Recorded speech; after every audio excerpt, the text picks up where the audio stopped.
terang bagi jalan kami, pelita bagi kaki kami. Karena itu Bapa Surga, kami kuduskan kami membuka hati kami untuk kebenaran saat ini. Urapi kekasih-Mu, mempelai-Mu, bahkan semua kami jemaat di tempat ini, mereka yang di rumah mengikuti lewat live streaming, Roh Kudus mengurapi, kuasa yang sama bekerja di tempat ini, bekerja juga di tempat di mana kekasih-kekasih telah mengikuti lewat live streaming, membuat kami mengerti firman Tuhan. Dan itu anugerahkan bagi kami Bapa, roh hikmat, wahyu dan pengertian. Setan kuasa gelap coba mengganggu, menghalangi, di dalam nama Tuhan Yesus kami ikat tolak, singkirkan semuanya.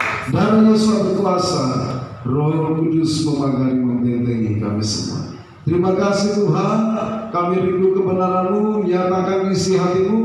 Kami siap untuk mau menikmati kebenaran-Mu saat ini di dalam nama Tuhan Yesus Hamasiah. Haleluya, amin. Puji Tuhan, silakan duduk kembali. Salam. Bapak kami baik bagi kita semua. Hari ini kita bersyukur karena anugerah Tuhan kita boleh berada bersama-sama di tempat ini. Dan kalau hari ini kita diperkenankan Tuhan untuk kita bisa ada beribadah, ada sesuatu tentunya yang Tuhan terus siapkan, bahkan mau berikan buat kita. Karena kita tahu selain kita datang membawa sesuatu untuk Tuhan, kita mempersembahkan yang terbaik untuk Bapa Yahweh Elohim. Kita tahu di setiap ibadah ada sesuatu yang Tuhan siapkan juga buat kita. Amin. Ada sesuatu yang sebenarnya Tuhan janjikan buat kita. Nah, bersyukur karena ternyata bahwa Tuhan benar-benar memberikannya bagi kita orang-orang yang dipilihnya.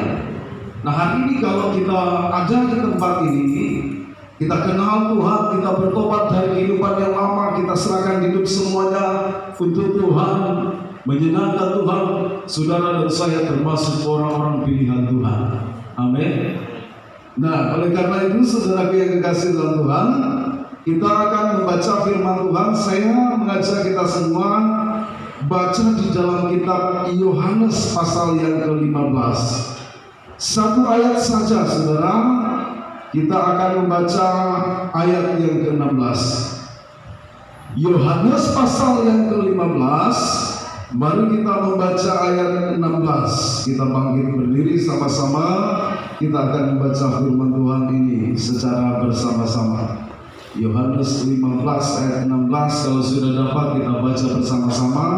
2, 3. Bukan kamu yang memilih aku, tetapi akulah yang memilih kamu.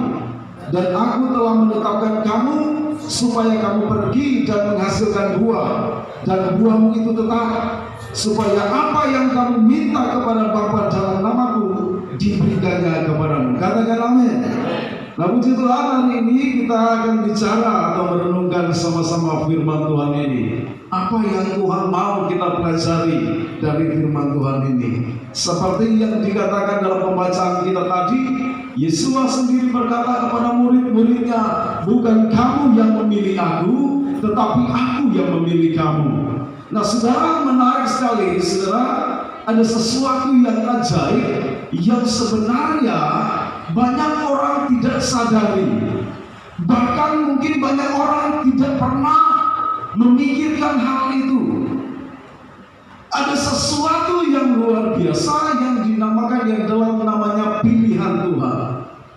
Saudara, kita kenal Tuhan, kita bertobat, kita ada di tempat ini. Yesus katakan, bukan kamu yang memilih aku, atau bukan karena kehendakmu, boleh dikatakan seperti itu. Bukan karena maumu, tetapi itu mauku. Nah, saudara, bayangkan kita kenal Tuhan, dan Tuhan berkata bahwa aku yang sudah memilih kamu. Ajaib kan? Ini ajaib. Sementara banyak orang mungkin berpikir bahwa saya dulunya ada banyak pilihan. Makanya karena itu kita kenal dengan orang berkata hidup itu adalah pilihan. Amin. Hidup itu adalah pilihan. Dan banyak orang mungkin berkata Tuhan saya adalah pilihan saya. Ketika saya ada di tempat ini karena saya memilih untuk ada di tempat ini. Saya menolak yang lain dan memilih untuk ada di tempat ini. Nah saudara, tetapi menariknya kalau kita baca dari perkataan Yesus tadi dalam kitab Yohanes 15 ayat 16 tadi jelas sekali. Bukan kamu yang memilih aku, tetapi aku yang memilih kamu. Nah sesuatu yang ajaib. Nah ayat firman Tuhan akan memperjelas, mempertegas bahwa ternyata saudara memang benar. Walaupun memang kita ketika kita mau hidup benar, kita memilih untuk menjadi benar, kita tinggalkan kehidupan lama, kita memilih untuk hidup baru, saudara yang dikasih dalam Tuhan. Tapi itu semua terjadi karena memang Tuhan sudah memilih kita. Amin. Nah saudara, artinya boleh dikatakan seperti ini. Sebenarnya Tuhan sudah memilih kita pada waktu kita belum bisa menentukan pilihan kita. Tuhan sudah memilih kita waktu kita tidak bisa memilih. Nah saudaraku, kalau kita tahu sendiri firman Tuhan ini dalam Efesus 1 ayat 4. Saudara yang kasih dalam Tuhan jelas sekali. Kalau kita baca lagi, perhatikan baik-baik firman Tuhan berkata begini.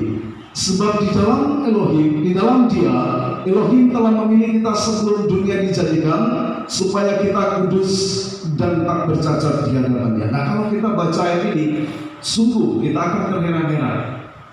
Nah kenapa? Ternyata saudara, sebelum kita ada, sebelum bahkan kita dipilih Tuhan untuk menjadi orang-orang yang bertobat, meninggalkan perbuatan yang lama, kita dipilih dari sekian banyak orang masuk dalam rencana Tuhan, masuk dalam terangnya Tuhan dari kehidupan yang gelap. Nah ternyata firman Tuhan katakan sebelum dunia dijadikan Tuhan sudah memilih kita. Nah ini ajaib saudara. Sebelum dunia ini ada. Jadi kalau kita renungkan lagi, bagaimana caranya Tuhan memilih kita? Dunia belum ada, sebentar penciptaan manusia, hari yang genap, langit bumi saudara yang kasih dalam Tuhan, atau Tuhan menciptakan dahulu di hari yang pertama, bukan manusia. Amin. Tapi inilah keajaiban Tuhan. Karena memang pada dasarnya Tuhan sudah menjadikan kita. Nah kan makanya ada penjelasan kemarin tentang hidup kita yang dijadikan Tuhan membentuk kita, ada tubuh, jiwa dan roh. Pak Gembala sudah menjelaskan, dan juga beberapa waktu yang lalu Pak Julius juga sudah menjelaskan tentang hal itu. Jadi dalam diri manusia ada yang namanya roh, dan roh itu tidak dapat dibatasi oleh ruang dan waktu. Jadi kalau Tuhan mau menjadikannya, tidak butuh tempat yang menciptakan bumi dulu. Nah sehingga sebenarnya Tuhan sudah pilih kita. Atau dengan kata lain sebenarnya kita sudah ada di dalam pikirannya Tuhan. Nah kita bayangkan bagaimana Tuhan bisa memikirkan begitu banyak orang, miliaran orang. Saudara yang sudah Tuhan dia tampung di pikirannya. Dia seperti sudah ada di dalam rancangannya sebelum dia bentuk jadikan. Sudah ada dalam pikiran. Itulah pikiran Tuhan. Tidak dapat diukur oleh pikiran kita manusia. Amin. Dan manusia kita terbatas. Tapi Tuhan, Dia tahu semua. Baik yang sudah ada, yang belum ada, Tuhan tahu semua ada dalam pikiran. Makanya dikatakan kita ini ada dalam pikirannya Tuhan. Orang-orang yang nantinya akan hidup, akan dilahirkan, yang belum ada di dunia saat ini, semuanya sudah ada. Tuhan sudah tahu semuanya, sudah dalam pikiran Tuhan. Dan betapa ajaibnya, begitu keajaiban Tuhan. Amin. Sehingga kita tidak dapat mengukur seberapa besarnya kapasitas Tuhan, pikirannya, otaknya menampung semua hal itu tidak terbatas, unlimited. Amin. sungguh tak terbatas. Nah saudara, sehingga firman Tuhan katakan Tuhan sudah pilih kita sebelum dunia dijadikan. Jadi jelas kalau sampai Yesus berkata, bukan kamu yang pilih aku, tapi aku yang pilih kamu. Karena memang pada dasarnya sebelum kita memutuskan untuk kita bertobat, Tuhan sudah memilih kita terlebih dahulu. Amin. Tuhan sudah pilih kita. Nah ada yang lagi Yeremia 1 ayat 5, firman Tuhan katakan sebelum kita ini dibentuk dalam rahim ibu kita, Tuhan sudah mengenal kita, sudah menetapkan. Itu dikatakannya buat Yeremia. Saudara, Yeremia dianggap untuk jadi nabi bagi bangsa-bangsa. Firman Tuhan katakan bahwa sebelum kamu dikandung dalam rahim ibumu, dibentuk dalam rahim ibumu, aku sudah mengenal engkau. Membayangkan, belum ada, belum jadi, Tuhan sudah tahu. Nah itu keajaiban Tuhan. Itu sesuatu yang luar biasa. Jadi saudara yang kasih dalam Tuhan, kalau Yesus berkata, bukan kamu yang pilih aku, tapi aku yang memilih kamu, itu ajaib. Itu sesuatu yang bukan kebetulan. Tidak ada yang namanya kebetulan. Oh saya kenal Tuhan kebetulan. Saudara, ada orang yang menginjili saya. Saudara, sebenarnya tidak ada yang kebetulan. Kalau kita di tempat ini tidak ada yang kebetulan. Kita kenal Tuhan, kita bertobat bukan kebetulan. Tapi semua itu sudah dalam kehendak Tuhan, dalam rencana Tuhan. Nah saudara yang kekasih dalam Tuhan, kalau kita baca di dalam firman Tuhan, maka saudara yang kasih dalam Tuhan, kita akan menemukan di sana Tuhan sebenarnya memilih umat-umatnya, memilih kita untuk menjadikan sesuatu yang luar biasa. Orang yang tidak berguna dulunya. Kita percaya kita dulu orang-orang yang tidak berguna. Kenapa? Orang-orang berdosa, jadi tidak berguna. Akan begitu. Orang-orang yang dulunya mungkin orang berkata kita ini sampah masyarakat. Nah, namanya sampah kan tidak ada gunanya. Tetapi saudara, Tuhan memilih dan menjadikan sesuatu yang ajaib, sesuatu yang luar biasa. Nah kalau kita baca catatan firman Tuhan, kita temukan di sana Tuhan pilih dia jadikan sebagai anaknya. Adakan firman Tuhan, jadi anak Tuhan. Dia pilih dia jadikan sebagai muridnya, murid-murid Yesus. Dia katakan dia datangi murid-muridnya waktu itu saudara yang masih saudara menjadi nelayan. Dia katakan ikutlah aku. Nah dia pilih dia jadikan murid-muridnya. Setelah itu apa dia katakan kepada murid-muridnya? Kamu bukan lagi hamba tetapi sahabat. Dia pilih saudara jadi sahabat. Jadi dipilih jadi anak, jadi murid, jadi sahabat. Bahkan lebih lagi saudara yang dikasih dalam Tuhan, firman Tuhan mengatakan bahwa Yesus di dalam firman Tuhan katakan dia mempelai laki-laki. Berarti satu waktu saudaraku yang dikasih dalam Tuhan, dia akan menjemput yang dikatakan namanya mempelai wanita. Siapakah mempelai wanita? Gereja Tuhan, saudara dan saya. Amin. Nah sadari bahwa kita Tuhan pilih jadi anak. Makanya saudara firman Tuhan katakan kita ini adalah anak. Kalau Roh Kudus pimpin kita, maka kita adalah anak. Kita masih ingat suara yang dari atas berkata ketika Yesus dibaptis, dia keluar dari dalam air, maka dikatakan inilah anakku yang kekasihi. Amin. Ajaib. Tuhan memilih umat-umatnya, hidup saudara dan saya jadi anak, jadi murid, jadi sahabat, jadi kekasihnya atau mempelainya. Nah ini sesuatu yang luar biasa saudara yang kekasih dalam Tuhan. Tetapi saudara, kalau kita lihat teliti lagi firman Tuhan, kita akan temukan dari semua orang yang dipilih Tuhan, beberapa di antaranya gagal, beberapa di antaranya berhasil. Nah mungkin kita bertanya, timbul satu pertanyaan, berarti apakah Tuhan itu salah pilih? Nah kan begitu.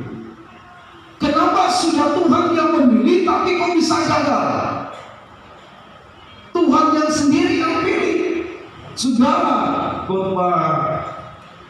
bagaimana Bapak Gembala? Sebelum Yesus membeli murid-muridnya, Tuhan apa dulu? Berdoa bagaimana misalnya? Semalam-malaman dia berdoa. Bayangkan. Nah, apakah salah? Tuhan tidak sembarang memilih langsung ikut saya. Tidak semua orang yang dijumpainya dia katakan ikut saya. Tapi saudara, sebelum dia pilih murid-muridnya, firman Tuhan berkata dia berdoa semalam-malaman. Tapi realitanya, kenyataannya masih ada yang gagal. Dari semua yang dipilih Tuhan, saudaraku, beberapa di antaranya gagal, beberapa di antaranya berhasil. Apakah hanya zaman Yesus waktu itu? Saudara, saya pernah membaca satu buku. Saudara mana? Saya masih ingat saya pernah membaca satu buku itu tahun 2006 kalau tidak salah. Waktu itu saya ada di Albayana. Nah, kebetulan saya dapatkan buku itu ditulis oleh hamba Tuhan Robert Leardon, itu tentang jenderal-jenderalnya Tuhan. Dan di situ saya baca ada mereka semua yang Tuhan pilih, dipakai Tuhan luar biasa. Dan di situ dia tuliskan beberapa di antaranya gagal, beberapa di antaranya berhasil. Nah, saudaraku yang dikasih Tuhan, kenapa bisa gagal? Ini kan jadi suatu pertanyaan. Tuhan tidak mungkin salah pilih. Tuhan tidak mungkin keliru. Tuhan tidak mungkin gila. Nah, Tuhan tidak berkata karena saya masih mengantuk, tiba-tiba saya salah pilih. Tuhan tidak begitu, ya kan? Karena saya banyak tugas, saya banyak tanggung jawab, akhirnya banyak pergumulan, saya salah pilih. Nah, kadang-kadang kalau kita saking banyaknya pergumulan, banyaknya masalah, saudaraku yang dikasih oleh Tuhan, membuat kita salah menentukan pilihan. Nah, kan begitu, akhirnya tergesa-gesa, akhirnya salah. Nah, seperti itu, terburu-buru salah. Nah, Tuhan tidak pernah terburu-buru, bahkan dia menyempatkan diri bertobat. Jadi Tuhan tidak pernah keliru, tidak pernah hilaf, tidak pernah salah dalam memilih pengikut-pengikutnya. Nah, apa yang salah kalau Tuhan tidak salah? Nah, itulah saudaraku yang dikasih dalam Tuhan, yang tentunya kita akan lihat di dalam firman Tuhan ini. Tuhan tidak pernah salah. Jadi yang salah siapa? Yang salah adalah manusia itu sendiri. Tuhan tidak pernah salah. Nah, kalau kita pikir saudara yang dikasih dalam Tuhan, Tuhan itu salah, Tuhan itu keliru, maka saudara ini fatal, saudara yang dikasih dalam Tuhan. Tapi Tuhan tidak pernah salah dalam menentukan orang-orang yang mau mengikuti Dia. Masalahnya kalau orang itu gagal, itu adalah masalah orang itu sendiri, bukan Tuhan yang salah. Nah, saudara, kita lihat firman Tuhan mencatat ada beberapa orang yang dipilih Tuhan lalu gagal. Ada beberapa orang yang dipilih Tuhan dan mereka berhasil. Nah, kalau bicara gagal, sudah banyak kita pelajari. Tentu yang pertama yang dipilih Yesus dan dia gagal, Yudas Iskariot. Dan kita sudah tahu persis kebenaran Tuhan ini. Kita sudah tahu persis. Kenapa saudara yang kasih dalam Tuhan? Apakah Yesus salah ketika dia memanggil Yudas? Apakah Yesus salah? Oh, Yesus tidak salah.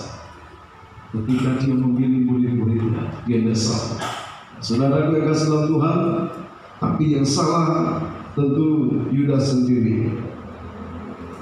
Nah, kita lihat, coba kita baca Yohanes 12 ayat 4 sampai 6. Tetapi Yudas Iskariot, seorang dari murid-murid Yesua yang akan segera menyerahkan Dia, berkata, "Mengapa minyak narwastu ini dijual 300 dinar dan uangnya diberikan kepada orang-orang miskin?" Hal itu dikatakannya bukan karena ia memperhatikan nasib orang-orang miskin, melainkan karena ia adalah seorang pencuri ia sering mengambil uang yang disimpan dalam kas yang dipegangnya. Saudaraku yang kekasih dalam Tuhan, Tuhan ketika memilih seseorang, memilih Yudas untuk jadi muridnya, bahkan memilih dia untuk jadi bendaharanya. Saudara, bukan sesuatu yang salah, tetapi letaknya apa salahnya sehingga Yudas gagal menjadi orang pilihan Tuhan? Kenapa dia gagal dalam sesuatu yang Tuhan percayakan buatnya? Saudara, firman Tuhan yang kita baca tadi, firman Tuhan katakan, saudara yang kasih Tuhan, bahwa kalau kita baca sekali lagi, coba kita lihat di bagian yang tadi, melainkan karena ia adalah seorang pencuri, ia sering mengambil uang yang disimpan. Sering artinya sesuatu yang sudah dia lakukan berulang-ulang. Tidak ada yang sempurna, memang Tuhan pilih. Kalau Tuhan pakai syarat, pakai kriteria, saudara yang dikasih dalam Tuhan, banyak orang yang tidak masuk pilihan Tuhan. Kalau Tuhan pakai kriteria, yang mau saya pilih untuk jadi pengikut saya, ya orangnya harus baik semuanya. Ada yang seperti itu. Ketika Tuhan pilih kau, kan Tuhan katakan Tuhan lihat hatinya. Tapi tidak semuanya Tuhan pakai seperti itu. Kalau Tuhan pakai standar Daud, maka Paulus tidak jadi pilihan Tuhan. Saudara kenal Paulus? Tahu siapa dia? Seorang yang menganiaya para pengikut-pengikut Yesus. Orang yang biasa membunuh pengikut-pengikut Yesus. Ketika Stefanus mati dilempari batu, firman Tuhan katakan Paulus ada di situ. Saulus waktu itu. Nah, jadi saudara, Tuhan sebenarnya dalam memilih untuk dia mau panggil mereka untuk ikut dia, Tuhan tidak berikan kriteria khusus.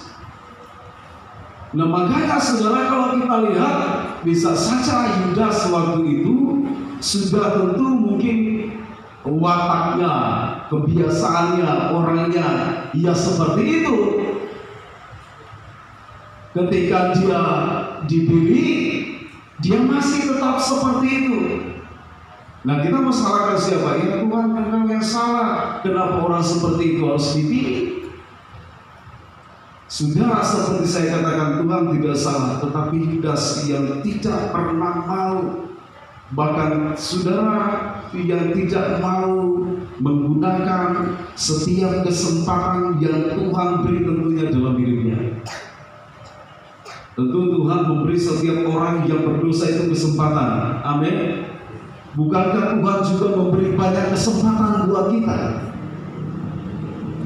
Tuhan itu terlalu sabar buat kita. Dia tidak serta-merta langsung menghukum kita waktu salah. Kesabaran Tuhan itu luar biasa. Tuhan memang panjang sabar. Kita jatuh, dia angkat lagi, jatuh, angkat lagi, jatuh, angkat lagi. Dulu waktu belum bertobat saudara, kita hidup dalam dosa.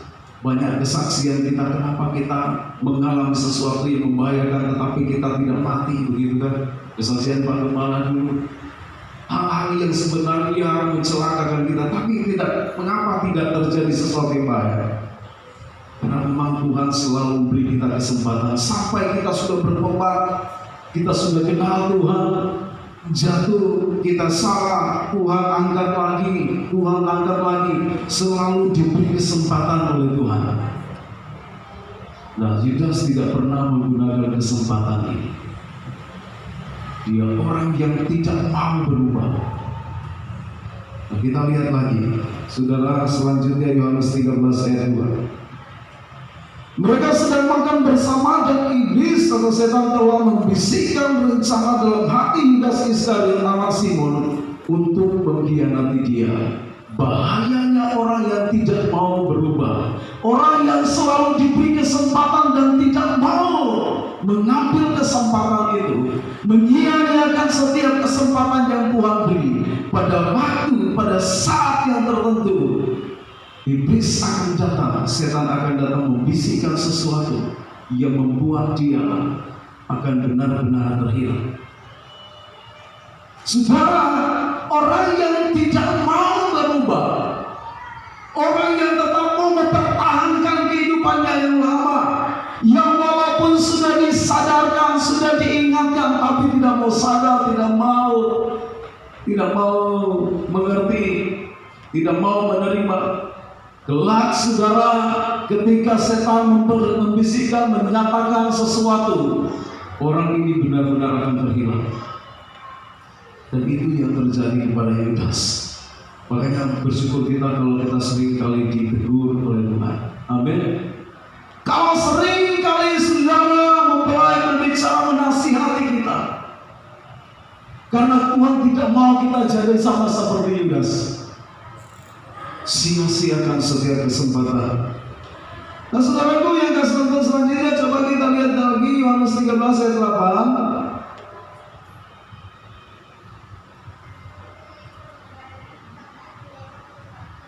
Kita lihat lagi.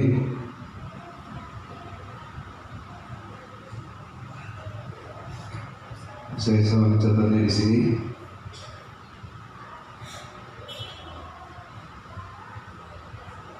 Nah, saudara yang kekasih nonton, tadi itu bicara lagi tentang Yudas. Saudara, ketika iblis membisikkan sesuatu buat dia dan dia mulai berencana untuk mengkhianati Yesua, ketika itu Yesua berkata, saudaraku, orang yang makan sehingga dengan aku dari mejaku, roti dengan aku, telah mengangkat tumitnya untuk aku. Bahkan firman Tuhan juga menjelaskan bahwa ketika Yudas makan roti itu, dia kerasukan iblis. Dia kerasukan. Nah kenapa? Ini jadi satu pelajaran saudara yang kasih Tuhan. Nah kan namanya makan roti itu bicara perjamuan. Makanya firman Tuhan katakan, kalau kita mau minum masuk dalam perjamuan, saudara yang kasih dalam Tuhan, kalau kita ada sesuatu salah, berdamai dulu. Kalau kita memang tidak beres, lebih baik jangan. Makanya firman Tuhan katakan, tidak sedikit dari kamu yang sakit bahkan mati. Firman Tuhan katakan seperti itu. Nah ternyata dialami oleh Yudas sendiri. Sehabis setelah dia makan roti, bahkan yang dari tangan Yesus sendiri, dia kerasukan sisi jahat. Dan akhirnya dia pergi menjumpai mereka, saudara yang kasih Tuhan, para imam-imam besar. Dia jumpai mereka, apa yang kau akan berikan kepadaku jika aku menyerahkan diri? Saudara yang kasih Tuhan, ini bahayanya. Jadi saudara yang kasih Tuhan, kenapa gagal? Karena Yudas tidak pernah mau diubahkan. Kenapa gagal? Dia tidak mau saudara yang kasih Tuhan diubahkan Tuhan. Diingatkan, tentunya diberi kesempatan, tetapi tidak mau. Nah kalau kita saudara yang kasih Tuhan pelajari lagi, siapa lagi yang gagal? Sebenarnya ada beberapa, tapi kita lihat ada dua. Kalau kita sebelum baca dalam perjanjian lama, kita ingat tentang kisah Saul, ya kan? Saul adalah salah satu yang gagal. Apakah Saul itu dipilih Tuhan? Ya iya, Tuhan yang pilih dia. Bapak yang katakan kepada Samuel, pergi urapi Saul. Tuhan pilih dia untuk menjadi raja atas orang Israel. Memang orang Israel yang meminta kepada Tuhan supaya mereka punya raja. Dan Tuhan pilih Saul untuk menjadi raja atas orang Israel. Nah bagaimana kehidupan Saul, Raja Saul? Apa yang dia alami? Pada akhirnya firman Tuhan katakan, Samuel berkata bahwa Tuhan sudah undur daripadanya. Tuhan tidak lagi berkenan kepadanya. Saudara yang dikasih dalam Tuhan, kenapa Tuhan tidak berkenan? Atau dengan kata lain, kenapa Saul, Raja Saul gagal menjadi orang pilihan Tuhan? Saudara, kita lihat 1 Samuel 5 ayat 14 ayat 1 seterusnya. Berkatalah Samuel kepada Saul, aku telah diutus oleh Yahweh untuk mengurapi engkau menjadi raja atas Israel umatnya. Oleh sebab itu dengarkanlah bunyi firman Yahweh. Nah saudara yang kasih Tuhan, ayat 2, begitulah firman Yahweh semesta alam, aku akan membalas apa yang dilakukan orang Amalek kepada orang Israel, karena orang Amalek menghalang-halangi mereka ketika orang Israel pergi dari Mesir. Jadi pergilah sekarang, kalahkan orang Amalek, tumpaslah segala yang ada padanya, dan janganlah ada belas kasihan kepadanya. Bunuhlah semuanya, laki-laki maupun perempuan, kanak-kanak maupun anak-anak yang menyusu, lembu maupun domba, unta maupun keledai. Nah ini adalah perintah Tuhan. Setelah Tuhan pilih dia, Tuhan ada tugas, ada perintah, lakukan. Tapi apa yang terjadi ayat 23, sebab pendurhakaan adalah sama seperti dosa bertenung, dan kedegilan adalah sama seperti menyembah berhala dan tirafik. Karena engkau telah menolak firman Yahweh, maka ia telah menolak engkau sebagai raja. Saudaraku, Raja Saul akhirnya ditolak. Dengan kata lain, akhirnya dia jadi gagal. Kenapa? Dia sudah menolak firman Yahweh. Apa yang Bapak Yahweh firmankan, tumpas semua, jangan kenal belas kasihan. Dan dia tidak mengikuti sebagian. Saudara perhatikan, melakukan sebagian dan tidak melakukan semuanya apa yang dikatakan Tuhan, itu sama seperti menolak apa yang dikatakan. Kita hanya memilih mana yang kita mau, itu sama seperti kita menolak apa yang Tuhan perintahkan. Lakukan apa yang Tuhan perintahkan. Saul gagal karena dia menolak apa yang diperintahkan Tuhan. Nah saudaraku yang kekasih dalam Tuhan, secara keseluruhan mengapa mereka gagal? Baik Yudas maupun Saul, kenapa gagal? Saudara, karena sebenarnya mereka menolak didikan Tuhan. Apa dengan kata lain, sebenarnya mereka tidak mau dimuridkan. Tuhan tidak memilih orang yang sempurna. Saul bukan seorang yang sempurna, dan Yudas bukan orang yang sempurna. Ketika mereka diberi kesempatan untuk menjadi orang yang dipilih Tuhan, saudaraku yang kekasih dalam Tuhan, mereka gagal karena sebenarnya mereka menolak didikan Tuhan. Mereka gagal sebenarnya karena mereka menolak untuk dimuridkan oleh Tuhan. Saudara, banyak anak-anak menjadi gagal. Kenapa? Karena gagal tidak mau dididik. Kalau kita tahu bahwa Tuhan sudah angkat kita jadi anaknya, terimalah didikan sebagai seorang anak. Bagaimana cara Bapak mendidik seorang anak? Terimalah didikan itu. Amin. Saudara tahu Roma 8 ayat 17, yang dipimpin oleh Roh Kudus adalah anak Elohim. Yang anak berarti anak adalah ahli waris. Ini bukan sembarang anak. Tapi saudaraku yang kekasih dalam Tuhan, terjemahan aslinya sebenarnya, saudaraku yang kekasih, ini bicara tentang anak yang dewasa, anak yang sudah diakibat, yang sudah bisa diberikan tanggung jawab. Saudara, jangan kita pikir, oh yang namanya anak lalu sudah jadi ahli waris. Yang dikatakan dimaksudkan dalam firman Tuhan ini adalah anak yang dewasa. Jadi kalau kita tidak mau dididik menjadi anak yang dewasa, kita gagal. Ada banyak orang yang gagal, saudara, statusnya sebagai anak, tapi gagal, saudara yang kekasih dalam Tuhan. Kenapa? Karena saudara yang kekasih dalam Tuhan tidak mau dididik oleh Tuhan. Dunia berkata tidak ada mantan anak. Tapi kalau saudara baca firman Tuhan, di dalam Tuhan ada mantan anak. Kenapa? Ada yang gagal menjadi anak Tuhan. Ya kan itu nantinya jadi mantan anak Tuhan. Iya kan? Gagal. Dunia pernah berkata, oh iya, tidak ada yang namanya mantan anak. Anak tetap anak. Ya kan seperti itu. Tapi di dalam Tuhan ada banyak orang yang gagal menjadi anak Tuhan. Karena anak yang sebenarnya yang dimaksud dalam firman Tuhan yang menjadi ahli waris ini adalah anak yang dewasa, yang sudah bisa diberi tanggung jawab oleh Tuhan. Dan mereka lah ahli waris. Kalau engkau ingin menjadi ahli waris, kita mau menjadi ahli waris, maka terimalah didikan Tuhan bagi kita sebagai anak. Amin. Agar kita tidak gagal, terima didikan. Tuhan mau didik kita supaya jadi anak yang dewasa. Tuhan mau didik saudara dan saya jadi anak yang bertanggung jawab. Saudara yang dikasih dalam Tuhan, itu yang Tuhan kerjakan. Bapak di dunia saja, orang-orang yang punya usaha, dia akan berusaha mendidik anaknya untuk satu kelak bisa menggantikan dia melanjutkan usahanya.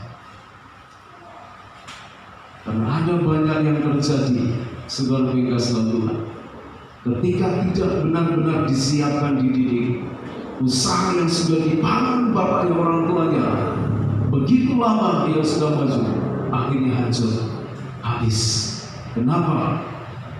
Sebenarnya dia belum bisa bertanggung jawab, belum benar-benar menerima didikan. Nah, saudara yang kekasih, kalau kita tahu kita ini murid, Yesus pilih kita jadi muridnya, terimalah didikannya atau penuritan dari Tuhan. Amin. Ketika Tuhan pilih murid-muridnya, tidak setara mereka langsung jadi murid. Yesus berkata, ikutlah aku. Sudah jadi murid belum? Belum. Mereka belum tahu apa-apa. Mungkin berdoa pun belum tahu, melayani belum tahu, menyembah Tuhan belum tahu.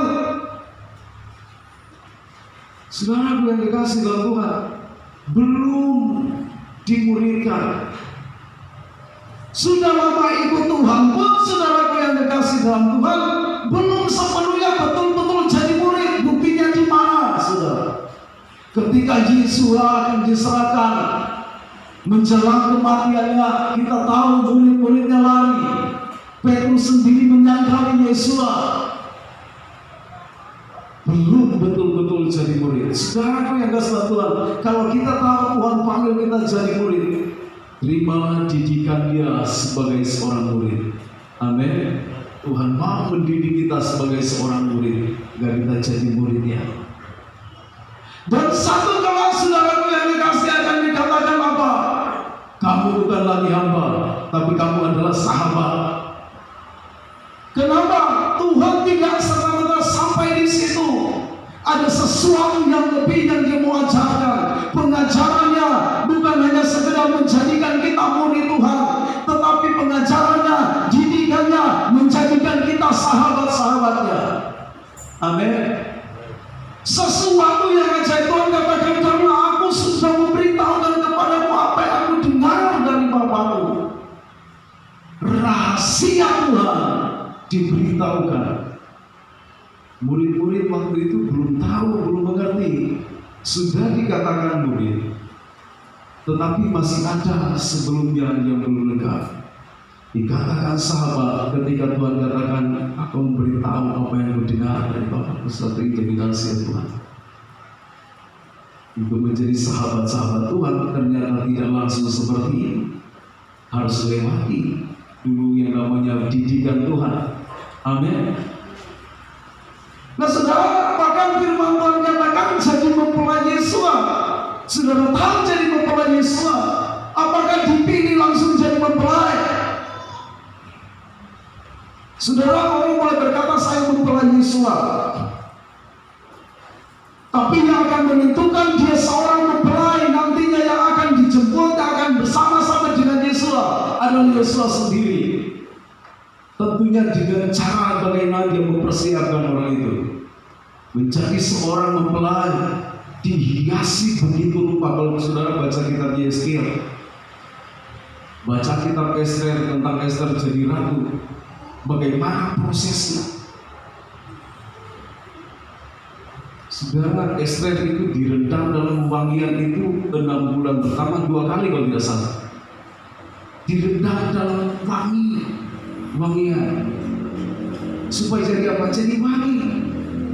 Bayangkan, untuk menjadi wangi saja dia harus tiap hari direndam di dalam cairan yang wangi-wangian. Apakah dia mandi susu, pakai parfum, atau apa? Ya kan seperti itu, orang mau jadi mempelai, saya lihat ya dihiasi, didandani begitu rupa. Semua ibu-ibu di sini yang pernah jadi mempelai pernah melewati hal itu kan, didandani begitu rupa, dipakaikan gelang, anting-anting, kan itu di dalam kitab Yesaya. Tuhan mempersiapkan mempelai-mempelainya, didandani dengan begitu rupa, jadi wangi di hadapan Tuhan. Ternyata jadi wangi itu tidak langsung seperti balikan telapak tangan. Hari ini saya bertobat, tiba-tiba saya sudah jadi wangi. Butuh proses. Sekarang masih kadang kebusukan itu masih ada, muncul lagi. Tuhan mau rendam kita lagi. Amin. Setiap kali ada sesuatu yang bau busuk keluar dari kita, Tuhan akan selalu balik kita, rendam kita lagi, sampai benar-benar kita wangi. Akan sesuatu yang lama itu sesuatu yang busuk, itu kembali Tuhan rendam lagi, proses lagi sampai jadi wangi. Jadi menjadi seorang mempelai itu ternyata tidak mudah, tidak gampang.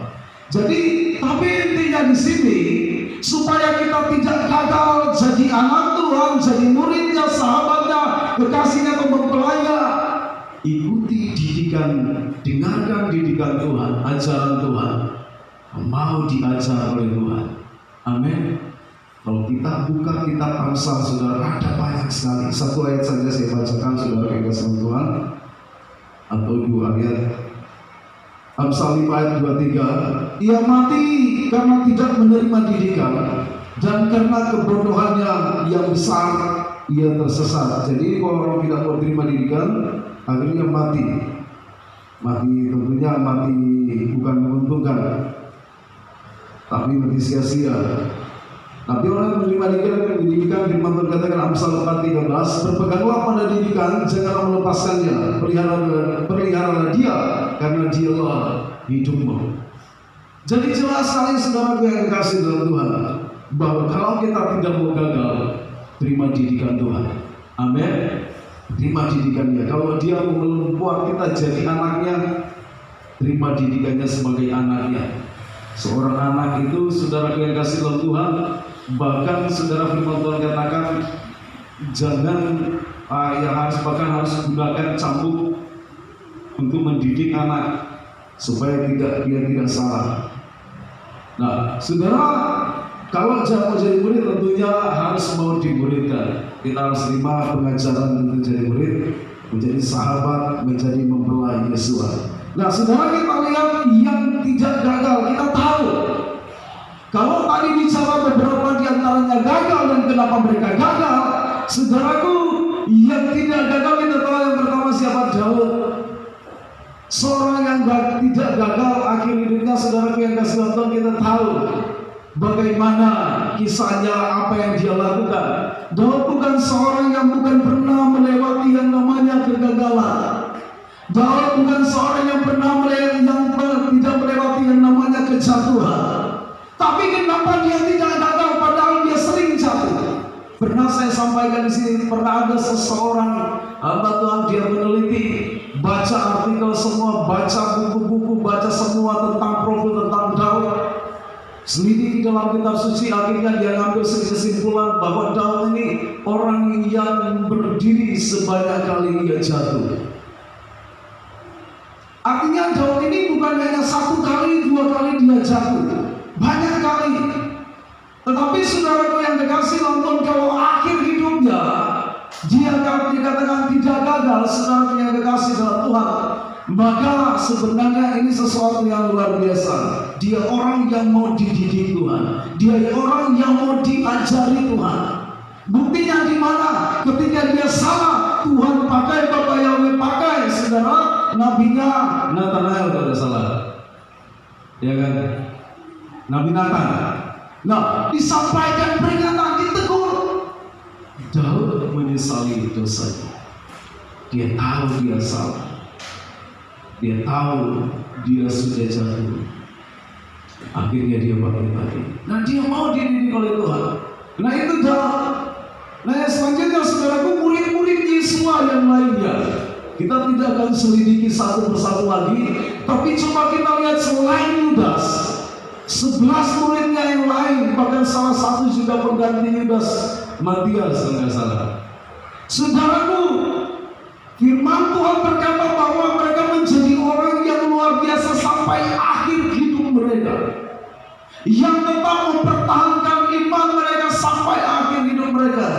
Yang tadinya gagalnya di mana? Mereka tinggalkan Yesua, menyangkal Yesua. Tapi saudaraku, ketika mereka ditegur Tuhan, bangkit lagi, mau diajar, dididik oleh Tuhan, mereka menjadi orang-orang yang luar biasa, yang tetap menjadi orang pemenang yang tidak gagal sampai akhir hidup mereka. Amin. Selanjutnya Musa. Mungkin kita berkata, saudara, kita berkata Musa tidak masuk tanah Kanaan. Saudara, saya baca tentang Musa. Orang ini memang tidak masuk tanah Kanaan, gagal masuk tanah Kanaan, tetapi ada sesuatu yang hebat. Dia sebenarnya orang yang berhasil, yang tidak gagal membawa orang Israel masuk tanah Kanaan. Ya kan, Musa tidak sampai tanah Kanaan, bagaimana dia berhasil? Berarti Musa gagal. Saudara, Musa memang tidak sampai tanah Kanaan, tetapi dia tidak gagal membawa orang Israel masuk tanah Kanaan. Buktinya di mana? Musa adalah seorang pemimpin, dan seorang pemimpin yang baik adalah orang yang menciptakan seorang pemimpin atau mempersiapkan seorang yang menjadi pemimpin menggantikan dia. Dan itu Musa. Siapa yang dia didik, siapa yang dia muridkan, siapa yang dia siapkan? Yosua. Firman Tuhan katakan Yosua ini adalah seorang pucanya Musa. Dia ada di mana Musa ada. Kita tahu bahwa ketika Musa naik ke Gunung Sinai, Yosua ada bersama-sama dengan dia. Walaupun memang dia tidak diizinkan naik ke atas gunung, tapi sudah kita tahu bahwa Yosua ada selalu bersama dengan Musa. Artinya apa? Musa ini adalah seorang yang mempersiapkan orang yang nantinya menggantikan dia. Dan itu adalah berhasil. Kita masih banyak dengar kata-kata seorang pemimpin yang baik atau yang berhasil menjadi seorang pemimpin adalah pemimpin yang mendiamkan seorang yang menjadi pemimpin menggantikan dia. Dan itu dilakukan oleh Musa. Orang Israel tidak gagal masuk tanah Kanaan, Yosua melanjutkan. Dan kita tahu bahwa Yosua melakukan apa yang dia terima, yang dia pelajari dari Musa.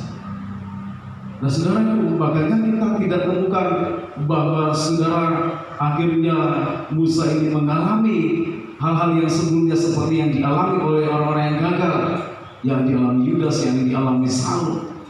Tuhan tidak berkata bahwa aku telah terundur daripada. Firman Tuhan tidak mencatat itu. Tapi apa yang firman Tuhan catat? Bapak yang katakan, naiklah ke atas gunung, engkau akan diperkenankan Tuhan lihat tanah Kanaan, kau akan mati di sana dan akan dikuburkan. Saudara tahu, Musa adalah seorang yang satu-satunya yang dikuburkan oleh Bapa Yahweh sendiri. Tidak ada manusia selain Musa yang dikuburkan oleh Bapa Yahweh sendiri. Iya, coba saudara buka firman Tuhan. Sampai kuburannya tidak ditemukan sampai sekarang. Tidak ada orang yang tahu.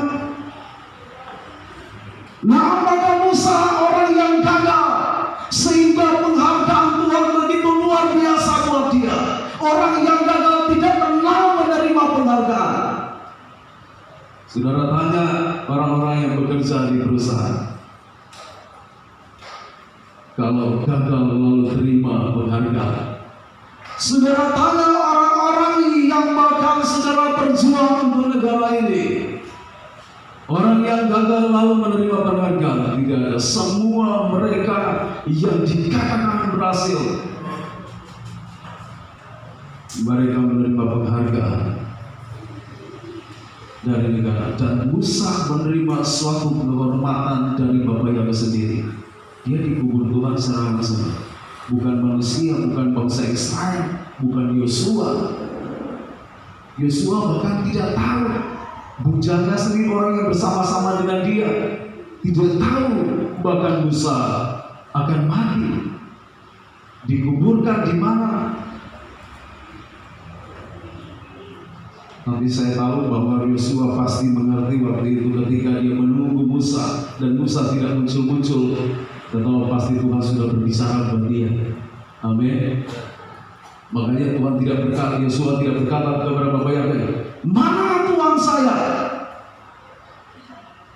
Ketika dia dipilih untuk menggantikan Musa, bawa orang Israel ke tanah Kanaan, Yosua tidak argumen atau tidak menyangkali akan panggilannya itu dan berkata kepada Bapak Yahweh, kan masih ada Tuhan saya. Tidak seperti itu. Tapi ketika dia menunggu dan dia tahu Musa tidak kunjung datang, dia sudah tahu Tuhan sudah memanggilnya. Tapi sesuatu yang sangat luar biasa. Jadi yang berhasil, Musa dikatakan juga berhasil karena dia mempersiapkan orang yang bisa menggantikan dia. Persiapkan orang-orang yang bisa menggantikan kita. Amin. Orang-orang yang bahkan bisa dipakai Tuhan luar biasa. Orang-orang yang dipertemukan Tuhan dengan kita. Orang-orang yang akan mengalami sebenarnya sesuatu yang Tuhan buat dalam hidup saudara dan saya. Orang-orang yang dipercayakan Tuhan buat kita, mereka akan mengalami impartasi kuasa Tuhan yang Tuhan berikan buat kita. Buktinya di mana? Kita lihat tentang Elia dan Elisa. Buktinya di mana? Kita lihat tentang Musa dan Yosua. Iya kan? Sesuatu yang luar biasa terjadi. Jadi saudara yang kasih dalam Tuhan, jadi beberapa di antaranya gagal, beberapa di antaranya berhasil. Kita tahu alasannya. Mengapa mereka gagal? Karena menolak didikan ajaran Tuhan, menolak untuk dididik Tuhan. Mengapa mereka berhasil? Karena mau dididik oleh Tuhan. Amin. Karena mau diajari oleh Tuhan. Kalau Musa tidak diajari Tuhan, dia tidak akan. Kalau Musa tidak menjadi seorang, bagaimana Tuhan membentuk dia jadi seorang pemimpin, dia tidak akan pernah mempersiapkan Yosua menjadi pemimpin. Tapi Musa benar-benar mau dididik Tuhan menjadi seorang pemimpin, dan dia siapkan Yosua jadi pemimpin. Nah, saudara yang kasih dalam Tuhan, masih ada lagi apa tujuan Tuhan memilih kita? Yang pasti kalau Tuhan pilih ada tujuannya. Nah, sekarang Tuhan pilih kita, tujuannya apa? Kalau kita baca dalam Roma 8 ayat 17 tadi seperti yang sudah saya katakan, untuk mewarisi kerajaan Tuhan. Jadi ahli warisnya Tuhan. Tuhan pilih supaya kita jadi ahli waris. Tuhan mau mewariskan sesuatu dan dia mau pilih siapa yang berhak menerima warisan itu. Dia pilih supaya kita terima warisan. Saudara yang kasih Tuhan, yang kedua, supaya kita dapat mengerjakan pekerjaannya dan menghasilkan buah yang tetap seperti yang kita lihat tadi dalam ayat 16. Tuhan katakan, bukan kamu yang pilih aku yang pilih kamu, supaya dia katakan aku menetapkan kamu mengerjakan pekerjaan dan menghasilkan buah. Tuhan pilih saudara dan saya untuk satu tugas dan kita menghasilkan buah. Buahmu itu tetap. Tuhan pilih untuk sesuatu yang akan dia berikan, dia tugaskan bagi kita. Itu suatu kehormatan. Amin. Itu suatu kehormatan yang luar biasa. Nah, yang ketiga saudara, supaya kita tahu dan mengerti isi hati Tuhan, dalam ayat 15, Yohanes 15 tadi kita tahu seorang sahabat, firman Tuhan dikatakan sahabat karena Tuhan sudah beritahu apa yang dia dengar dari Bapa. Sesuatu yang jadi isi hati Tuhan. Kalau saudara jadi orang pilihan Tuhan, kita jadi orang pilihan Tuhan. Istimewanya apa di sana? Mewarisi kerajaan Tuhan, mengerjakan pekerjaan Tuhan, diberitahu isi hati Tuhan. Itu luar biasa. Amin. Istimewanya di mana? Saudara, sekali lagi dengarkan baik-baik. Jadi ahli waris itu istimewa, menjadi diberi tugas oleh Tuhan dan diberitahu isi hati Tuhan. Itu sesuatu yang luar biasa.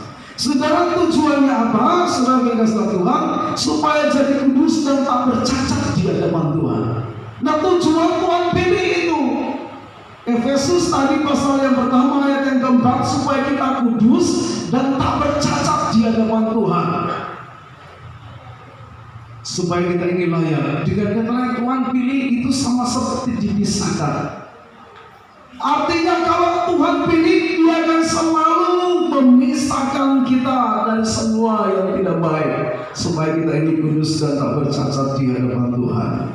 Yang selanjutnya, saudara yang kasih Tuhan, Roma 8 dan 9 bisa diserupa dengan gambaran anaknya, ayat 30, supaya dimuliakannya.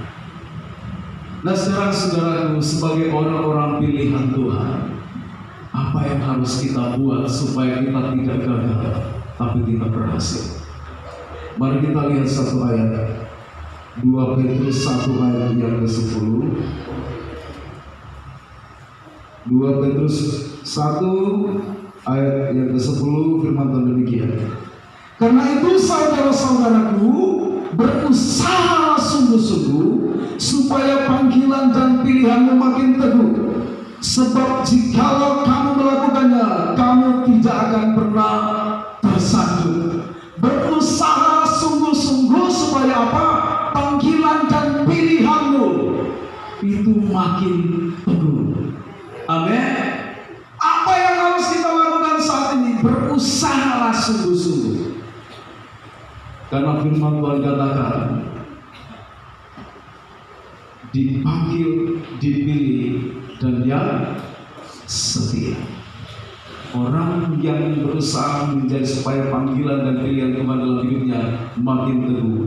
Ini bicara tentang kesetiaan. Setialah dengan Tuhan. Tuhan mau didik kita seperti apa, tetaplah setia dengan Tuhan. Amin. Tuhan mau bentuk kita ini seperti apa, setialah tetap dengan Tuhan. Itu yang Tuhan mau. Dan firman Tuhan katakan, kalau engkau mengerti ini, kau tidak akan pernah tersandung. Artinya apa? Sandungan itu memang akan tetap ada. Saudara, wonten sandungan itu akan tetap ada. Cukup satu hal yang akan kau harus mengerti, yaitu apa? Bersungguh-sungguh, setialah. Maka firman Tuhan katakan, kamu akan makin teguh. Dan sebab jikalau kamu melakukannya, kamu tidak akan pernah tersandung. Orang yang jadi gagal karena dia tersandung. Tapi orang yang tidak pernah tersandung, dia tidak akan gagal. Hari ini Tuhan mau supaya kita tidak menjadi orang yang gagal. Tuhan sudah pilih kita. Kabar baiknya, Tuhan tidak salah memilih kita. Amin. Mungkin kita berkata, saya orang berdosa, kenapa Tuhan pilih saya? Tuhan memang tidak salah. Semua ada dalam rencana Tuhan. Tuhan tidak salah memilih saudara dan saya. Sabarlah satu sama dengan yang lain. Mungkin ada orang-orang di luar sana, mungkin sesama jemaat kita melihat, kenapa orang yang sudah kenal Tuhan tapi masih menjadi satu sandungan. Sabarlah. Saya pernah dengar satu kalimat perkataan dan seorang Tuhan dikatakan begini, saudara, sabarlah dengan saya, karena Tuhan belum selesai dengan saya. Ketika orang berusaha mengeluh tentang dia, karena mungkin ada sesuatu yang tidak baik, apa yang dia katakan? Sabarlah dengan saya, karena Tuhan belum selesai dengan saya. Karena waktu Tuhan masih terus bekerja buat dia. Jangan sampai justru orang yang demikian ia akhirnya berhasil, tapi justru orang yang tadinya mengeluh yang gagal. Kenapa? Tersandung dengan orang-orang di sekitarnya. Jangan tersandung dengan orang-orang di sekitar kita, sesama jemaat, atau mungkin kita suami istri, anak-anak, mungkin kita sama mempelai. Ada hal-hal mungkin kadang menjadi batu sandungan. Hari ini Tuhan mengajari kita, saudara, mengerti firman Tuhan ini, berusaha sungguh-sungguh. Kalau kita melihat hal itu, pakai hal ini, saudara yang kasih dalam Tuhan, katakan bahwa sabar, Tuhan belum selesai dengan dia. Amin. Engkau melihat orang yang sering menyakitimu, yang sering kali jadi batu sandungan buat hidupmu, katakan sabar, Tuhan belum selesai dengan dia. Amin. Tuhan masih bekerja dengan dia, masih ada kesempatan buat dia bertobat. Doakan. Haleluya. Nah puji Tuhan, hari ini dia menjadi pelajaran bagi kita tentunya. Tuhan tidak salah pilih. Walaupun di antara semua pilihan Tuhan ada yang gagal, ada yang berhasil, tapi Tuhan tidak salah pilih. Oleh karena itu supaya kita orang-orang pilihan Tuhan tetap kuat, teguh, dan tidak gagal, selalulah menjadi orang yang mau dimuliakan Tuhan, dididik Tuhan. Maka sebagai anaknya, sebagai muridnya, sahabat, kekasih, mempelainya, terimalah didikan itu. Berusaha sungguh-sungguh, jangan tersandung. Kita akan menjadi orang-orang yang berhasil dan bukan gagal. Amin. Bapak yang memberkati kita semua, kita mengucap syukur untuk firman Tuhan hari ini. Bapak terima kasih hari ini kami sudah belajar dari firman-Mu. Kalau Engkau mengajari kami tentang kebenaran ini, maka Tuhan menteraikan, sempurnakan. Kasih-Mu mempelai tidak sempurna menyampaikannya, Roh Kudus menyempurnakan itu bagi kami semua. Di dalam nama Tuhan Yesus, beri kekuatan, kemampuan bagi kami untuk melakukan firman-Mu. Kami orang-orang yang berhasil dan bukan gagal. Kami orang-orang yang sukses, yang bahkan tetap setia dengan Tuhan sampai Tuhan Yesus datang kali yang kedua. Tidak ada satupun dari antara kami yang tertinggal, semua terangkat dalam nama Tuhan Yesus Masihi. Kami akan menyembah Bapa dalam kebenaran, Roh Kudus pimpin, sertai urapi kami semua, mempelai yang pimpin penyembah, serta roh jahat mengganggu kami tolak dalam nama Yesus, singkirkan semuanya dalam nama Yesus Masihi. Haleluya. Amin.